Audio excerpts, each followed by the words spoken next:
The Hall of the Federation was a magnificent construction. From its acoustically perfect auditorium, in which sat the dignitaries of 111 species that made up the Galactic Federation, to the one-piece carved crystal dome spanning the auditorium that highlighted the Osaran Nebula overhead. The building was meant to impress, to awe and emphasize what could be achieved when the races worked together. On this day, the Federation Assembly had convened to welcome the newest of its members to join with the other races in the peace and prosperity of the Federation. They were called human. Their introduction to the Federation had been short, 75 of their years as they calculated time. Most races were not called to join until at least 200 years, as this was considered sufficient time to test their moral fiber, their heart. Speculation was rife as to why this had occurred. However, since nearly every species got along well with the humans, no one objected. Were they different? Not really. Mammalian. The Federation had 55 such species. Bipedal, 97. Heavy worlders, 36. Smarter. On the variant scale of intelligence, they registered about 6 out of 10. What advanced them to full membership in such a small space of time was actively argued and wagered upon, but never discovered. The Grand Chancellor of the Federation knew, as he had been the one to push from behind the scenes for the humans to be inducted, because he had been there. Taran sat in the Grand Chancellor's ornate chair and listened to the speeches of the inductees and the Federation members. Some of them were humorous and brought out a cacophony of laughing from the members, which was really quite disturbing given the magnitude of organs that made the sounds. Slowly, Taran flipped a small silver disc in the grasping edge of his wingtip. The disc was unremarkable, well-worn, slightly bent towards the middle where it appeared to have been melted, obscuring most of the writing that had been on the disc. The good humor of the auditorium lulled Taran's mind back to that place, lost behind 55 years of life experiences. The humans had only recently explored into Federation space, and, when met, enthusiastically provided personnel to integrate with the task force assigned to patrol the outermost frontier while the assessment was made of their species. Taran had been a combat patrol leader at that time, based on the patrol ship, Bright Star, a small scout ship. He had heard of this new race called human, but as yet had not met one. Rumor had it that there was a number of humans on the other patrol ships in the group acting as non-combatant observers. When the alert sounded, the patrol group raced to the source of the alarm.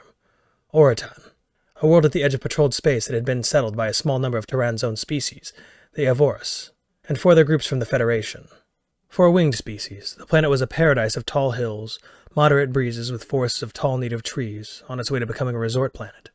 As the patrol ships exited jump space, they had been beset by ships of an unknown design. Although surprised, they gave as good as they got.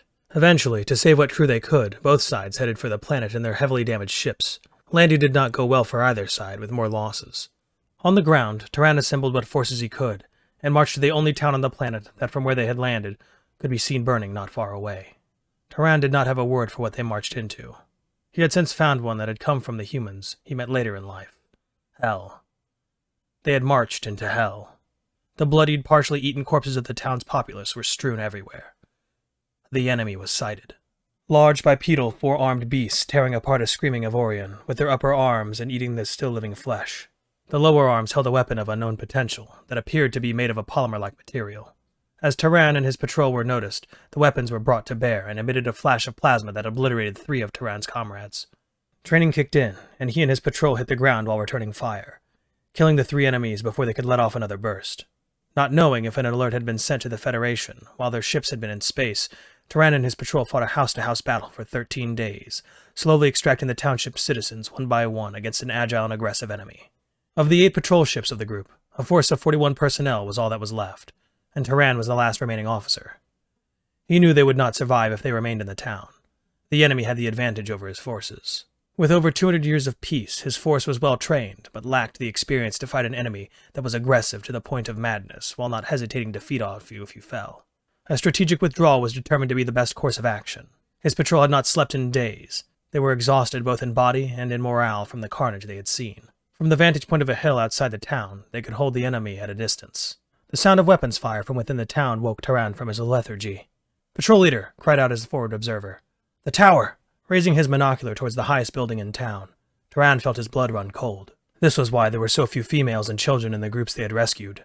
The rest of them had barricaded themselves in the tower. Which was now surrounded by the majority of the enemy, who were trying to force entry. The enemy had nearly double the soldiers he had left, and had dismissed his retreat to concentrate on the tower. The remains of his patrol group lay all around him, injured and exhausted. some crying with impotency of their position as they were told of what was occurring in the town. That was when Taran heard his first human laugh. It was not one of joy, but an ugly grunt of a sound. Fuck it. Looks like it's gonna be today. Taran turned towards the sound and noticed for the first time the human. None of his patrol were in good shape, but the human looked like it had rolled in blood and then been dragged behind a vehicle. The human's own blood still seeped from a large burn to its upper shoulder that had not been totally cauterized in the blast. The human slowly and painfully made its way up to its feet. Ejecting the heavily used power pack from the Federation weapon it must have picked up, it clipped in another. With a stumble, the human began to walk towards the town. Passing Taran, it gave a half-smile as it kept walking. "You will die," Taran called in passing. "Everyone dies," grunted the human. "It's only how you live that matters." Without any attempt to conceal itself, the human walked towards the town, no longer caring about what was to come, never looking back. Slowly, Taran's remaining patrol stood. In ones and twos they wavered. Then after harnessing what little strength they had left, they staggered and limped after the human. A shambling mismatch of species heading towards oblivion, with Taran among them, supporting an injured Thesian, who had fallen and started to crawl when Taran had lifted him up. Except for the growls and chants of the enemy, it was strangely still within the town. As Taran rounded the last corner near the tower, he saw that the human had stopped not 20 paces from the enemy, who, in their hunger, were totally focused on the tower. There were no stirring last words or battle cries. The human just opened fire on full automatic feed. It was slaughter. The enemy fell like harvested grain. Surprise had been total. Taran's patrol entered the fight from behind obstacles and buildings, devastating the enemy, while the human just stood in the open, killing the enemy, as if it was hosing dirt off a wall. By the time the enemy could actively engage the patrol, the devastation from the human had been decisive. In their anger, the enemy focused on the only one they could clearly see, the human. Their plasma fire was so intense it was like a new sun had formed. Their single-mindedness towards the human allowed Taran's patrol to decimate the remainder. Their victory was an anticlimax. No cheering, no inspiring music, no flag waving. Just a wave of relief and exhaustion. Of the human, there was nothing left but carbonized ash that was already blowing away in the light breeze. Taran squatted beside the discolored ground to retrieve the remains of a necklace holding 2 silver discs joined together. The lower disc falling off as Taran lifted it. The writing on both discs had been so badly damaged, nothing could be read. Like the human, they were anonymous. To this day, Taran mused as he sat on the Chancellor's chair in that lofty edifice of the Federation Assembly. No one knew who the human was. With the death of all the humans in the patrol group and the loss of some bodies in space, it could never be determined. Federation retaliation against the enemy had been swift. Once located, their home planet had been sterilized by order of the Federation Assembly, in the only unanimous vote ever recorded. The matter had been quickly pushed aside, as the humans were meant to have been protected non-combatants, and the Assembly, at the time, was concerned about the humans' response to their failure. Since that time, we have come to know humans better. However, by then it was too late. Speeches had been made and medals awarded. There was no going back. As far as Taran was concerned, that one human had earned, for his people, the right to be part of the Federation. Taran would have liked to have had a name, but all he could do was pray to the gods of his people, that wherever the unknown soldier was, he knew that they had followed him that day, that he was not alone in the end.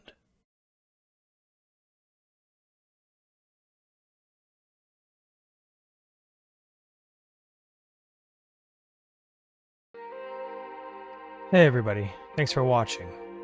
Everything I used is in the description below. If there's a story you'd like to hear narrated, let me know and I'll reach out to the author and see if we can make that happen. Thanks again. It's a scary world out there, but remember to be brave and look up, to seek the stars.